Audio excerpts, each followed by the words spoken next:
Joining me now is former Speaker of the House, Bronwyn Bishop, and Sky News host, Caleb Bond. Lovely to be with you both tonight. Thank you so much for joining us. Bronwyn, let's start, of course, with this asylum seeker issue. The fact Aboriginal elders figured it out before Border Force, what does that tell you about our current border protection policies? Well, let's just go to that statement by the Prime Minister. I'm sitting here having a giggle. But seriously, everything he has always been for open borders. We know that. He appoints a minister who's the secretary of the Socialist Left faction who wants open borders and represented the asylum seekers of the Tampa in court before he got the job. That's a big message. Abolish temporary protection visas, as we just saw again.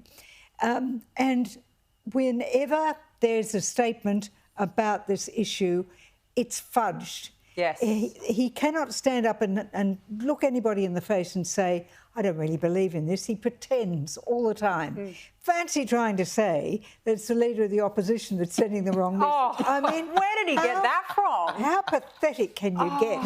And seriously, the surveillance question is very important. I've actually done those surveillances. I've done the 8-hour flights where we can fly very low over the ocean and pick up the boats. The Maritimes component is also very important because they actually intercept them. But I remember being out on one occasion and Navy actually lost the boat. We had to go and find it again. Link them up again. And we actually caught the people there were with their phones saying, here we are, I can imagine, waving frantically. So that surveillance is very, very important. Absolutely. And we have a very important group up there called Norforce, which is part of the ADF. It's a reservist unit.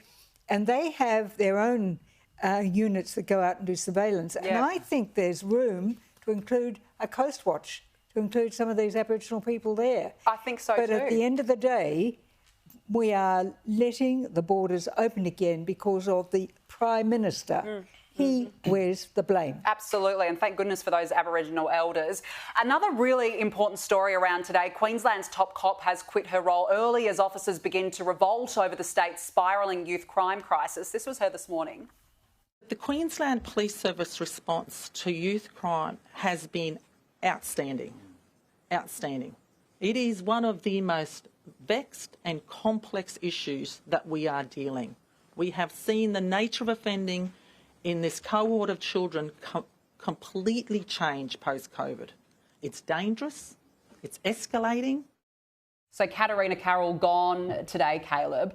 It's the first scalp in this youth crime crisis. But realistically, how big of a difference would a change in police commissioner actually make when it comes to the response to this? Well, you require a police commissioner who actually wants to do something about it, but it's also reliant on a police minister who is willing to support said police commissioner. I am not the least bit sad to see Carroll go. I mean, look, we're talking about last week, I think it was a well-respected copper in Queensland was suspended for allowing his officers to ram a stolen car. Now, by ramming that stolen car, it allowed those alleged youth offenders in that vehicle to be arrested. If he had not taken that action, they may well still be out and about today committing crimes, perpetrating crimes upon other people. For actually calling for his officers to do some policing, he was stood down, and that was for the second time as well. If the police commissioner doesn't have the balls, and I know in this case it was a woman, so she doesn't physically have the balls, but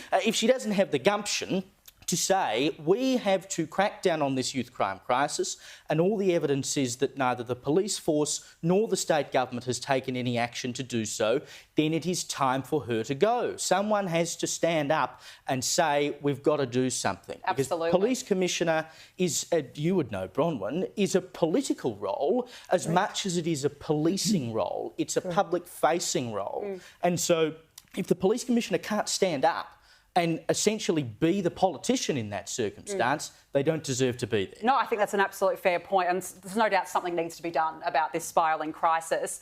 Well, look, let's move on, because the under-fire boss of supermarket giant Woolworths, you know, the man who only wants to be known as Brad, walked out of an interview with an ABC journalist who pressed him on allegations of price gouging. Sorry, the former head of the Competition Commission says his words are that we have... by the way. I don't think you would impugn his integrity and his understanding of competition law. I'm just saying the world has got much more competitive. He retired 18 months ago. He's not... Okay, can we take that out? Is that okay? I mean, he is retired, but I shouldn't have said that, Angus. Are we going to leave it in there if we are? Well, I mean, we're on the record. You said it. I mean, you know, let's move on. But yeah. Yeah, no, I think I'm done, guys. You know, I do this with good intent. You know, I don't do this with bad intent. Look, it's uncomfortable to watch Bronwyn. Based on that interview, how can he be the CEO of a major company? I don't think he's long for that job. No. Absolutely. I seriously don't. You know, we've seen the police commissioner make this great speech about how it's time for her to go. I think we need to hear one from him too. Yeah. Because, I mean, aside from the insult that he gave to the Australian people over the Australia Day question, I mean, he's, pardon me, an immigrant to this country. Mm-hmm. He took an oath or an affirmation that he would respect everything about Australia. And I don't know, he just seems to be the wrong fit for the job. Yeah, and I clearly. think I can remember working with Woolworths for so many years on things that were patriotic. It was a fine firm. It stood up for things that the Australian people believed in, and this man has been nothing but trouble. Oh, look, absolutely, Caleb. It's uncomfortable to watch that vision, but he's about to go in front of the Select Senate Committee on supermarket prices.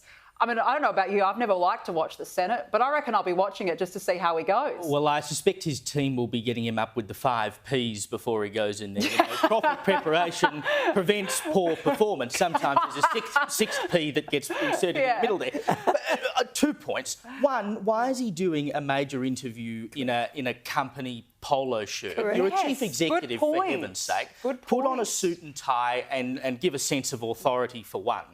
And there is no way that he did not know he was on the record. It is the first thing. You and I are journalists, right? Totally. You walk into that interview, you say to the subject, the camera's rolling, you're on the record. He knew what he was saying when he said it. Mm-hmm. Then the cogs started, oh my God, I've been caught out. Can you take it out? Like, he should have just apologised, said, look, sorry, I didn't mean that, and moved on. But going so far as to say, can we take that out?